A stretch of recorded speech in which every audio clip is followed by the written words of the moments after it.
couple of very important earnings that will come out. Both BPCL and HPCL will report the second quarter numbers today. Strong refining and marketing margins may partially offset the inventory losses and tepid demand. Soumeet Sarkar is standing by with what the markets are pricing in for each of them. Soumeet. Well, as you mentioned, it is expected to be a strong quarter for both the companies, that is BPCL and HPCL, because of a stronger refining and marketing environment. However, some of these positives will be offset by an inventory loss and the tepid consumption growth seen in the second quarter of financial year 2020. I'll start off with the headline numbers for BPCL. The revenues are expected to be down by nearly 5%.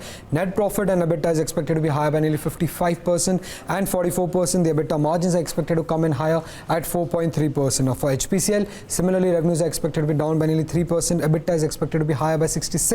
EBITDA margins are expected to come in higher at 4%, while the net profit is expected to double to close to 1,610 crore rupees. Now, the gross refining margin, that is the key number for both BPCL and HPCL, that is also expected to come in higher for BPCL at around $5.6 per barrel and for HPCL at $5.2 per barrel. Now, this is because the benchmark, that is the Singapore gross refining margin, that averaged higher at around $6.5 per barrel in the second quarter of financial year 2020.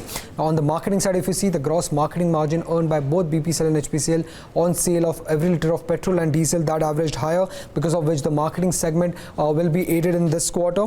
Now, as Brent crude averaged lower at around $62.12 per barrel, both the oil marketing companies are expected to report an inventory loss in this quarter. Now, on the operation side, if you see, BPCL's crude throughput is expected to be higher by 7%, but that is because in the first quarter there was a planned shutdown. Similarly, for HPCL, the crude throughput is expected to be higher by nearly 19%. On the marketing side, the sales are expected to be down by 7% for BPCL, and for HPCL, the sales are expected to be down by nearly 8% compared to last quarter. Now, key things to watch out for from both the earnings: firstly, the debt levels of both the companies, and along with this, the pending subsidy dues from the government. Along with that, their outlook on refining and marketing margins, Kochi refining margins, and the status of Kochi petrochemical project specifically for BPCL, and the capital expenditure plans for FY20 for HPCL would be important to watch out for from this quarter earnings. Okay, we'll watch out for all of these. Thanks a lot for that, Soumeet.